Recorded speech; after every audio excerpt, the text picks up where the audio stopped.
Hey guys, welcome to my review of Obi-Wan Episode 4. I can't believe there's only 2 episodes left.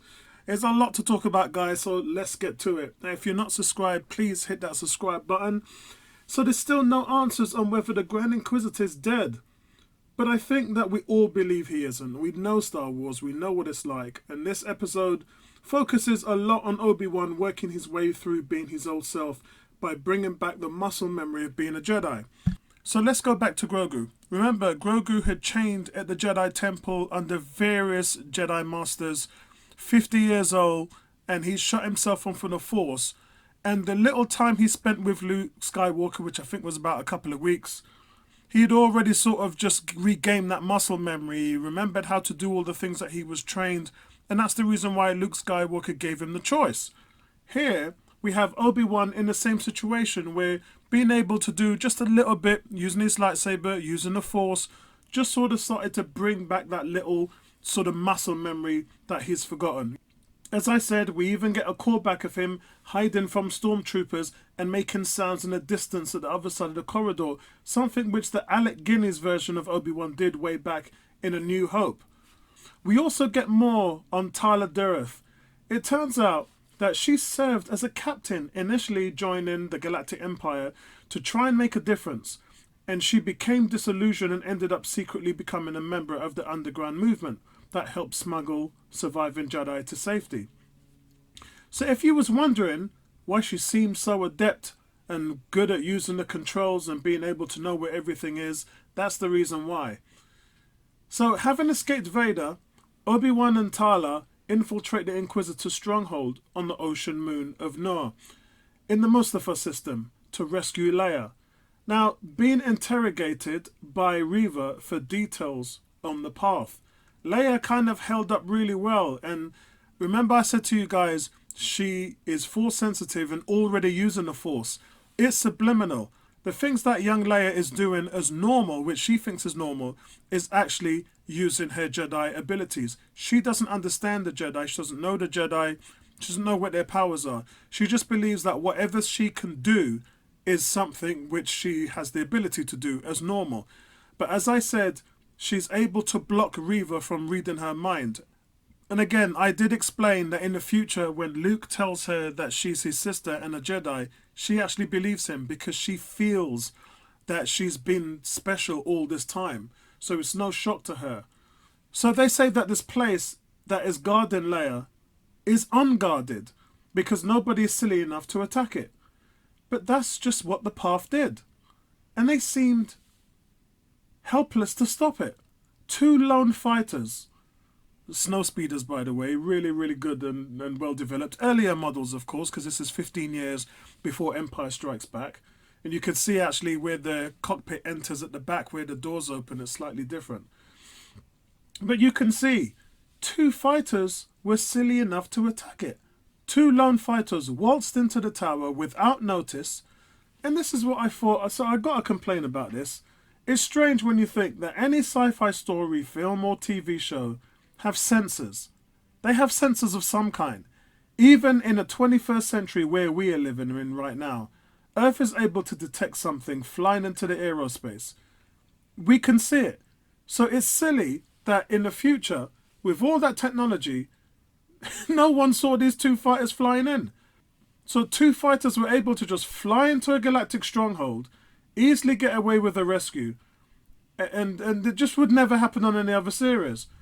And the way Obi-Wan walked out of the tower with Leia under the trench coat was just ridiculous. I mean, they stuck out like a sore thumb and so many people was walking past them. It was just like, guys, seriously, did anybody even try and think about this when they shot the series and the editing team was watching us and thought, nah, guys, this looks bad, man. You know, we can't sell this one to the fans. And then Vader getting angry at their escape. He threatens to kill Reva, but he spares her when she reveals that she attached a tracker to Leia's companion droid, Lola. So overall, some of you might be saying, yeah, you know, Apollo, but they did say that it was unguarded. And Reva, you know, did she really mean to let them escape? I'm not so sure, because the nature of them just walking around, just not knowing what was going on. I mean, these guys are so dense. It's to do something like that. You see in other films when you escape, even sometimes the heroes, they look at the situations like this and think, nah, that was too easy. They must have planted the tracker on us. That was way too easy. But Obi-Wan says nothing. They just fly away and think, oh, right, great, we got away. It just didn't, I just didn't buy it, guys. I just didn't buy it. But I must talk about the actual ethics of the series in terms of the show making, cinematography, visual effects, everything as a whole. Now, one must also talk about the level of visual effects on the show after seeing 2 seasons of The Mandalorian and a season on Boba Fett. This seems almost budget in quality. We're missing something here, guys. It's strange when you consider Obi-Wan and Darth Vader are the crown jewels of the Star Wars franchise. I mean, everything from the sets to the backgrounds seems really bland. Even the 2 fighters that rescued Obi-Wan looked like it was made like 10, 20 years ago.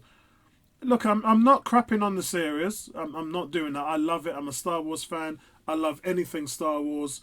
I love the characters and everything else. But I did expect to see better than what I'm seeing. You know, when I talk about visual effects these days, you look at shows like Star Wars Discovery and Westworld, and this just doesn't quite match up to that. It's confusing since The Mandalorian looks so amazing. Obi-Wan discovers that there's a vault full of preserved Jedi that the Empire had captured and killed. So let's talk about that. Let's discuss that. So I only recognized a few of them. The Corsian Jedi Master Terra Sanub, who assisted Ahsoka Tano in retrieving the stolen lightsaber, and that was in a Clone Wars episode called Lightsaber Lost. But not only in this series do we see that Obi-Wan has a brother, and younglings have been turned by the Sith like Reva, but he discovers that there are Jedi survivors in a tomb. It's a tomb down there, guys. And I bet you're all asking, why are Sith keeping Jedis in a tomb? So I'll try and answer that. It's just my opinion. Could it be for trophies? Some of it may be for trophies. After all, they kept a bunch of lightsabers on that red table that we saw in the Inquisitor's main room. So I guess that trophies is a part of it. And also, remember Palpatine asked Darth Vader for bodies to help with his Sith experiments. Now we know that Palpatine was a clone when we saw him in the last movie. We also know the movie before that, Snoke was a sort of an experiment and a clone. Going even further, our little friend Grogu was next. That's why Moff Gideon tried to capture Baby Yoda, so that they could clone him and then groom an army of Yodas. So experiments would have had to take place in order for them to seek out the highest midichlorian count from various species. This would have been seen as an experimental asset to the Empire. We know Yoda's species are strong in the Force, so there's got to be another humanoid race out there that are the same. So I guess if there's a plan for an Obi-Wan Season 2, it would be for him to free these Jedis from these tombs. As for Roken, played by Ice Cube's son O'Shea Jackson Jr., I thought he'd be playing a bigger role. But his wife was Force sensitive and he believed that she was killed for that reason, although I thought that she was one of the bodies in the tomb. So we have to wait and see what happens there. But for me, guys, this episode is 7 out of 10. Now, I did like the opening scene when Obi-Wan was in the bacta tank after Darth Vader tossed him into the fire at the end of episode 3. This had a little bit more of a deeper meaning for me, guys, and I'll tell you why.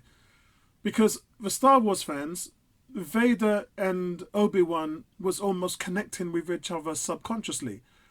If you've ever been in a salt flotation tank, which I've been into quite a few times, so speaking from experience, when I go into it, it offers stress relief, better sleep, but it also offers meditation and mindfulness, not to mention consciousness exploration.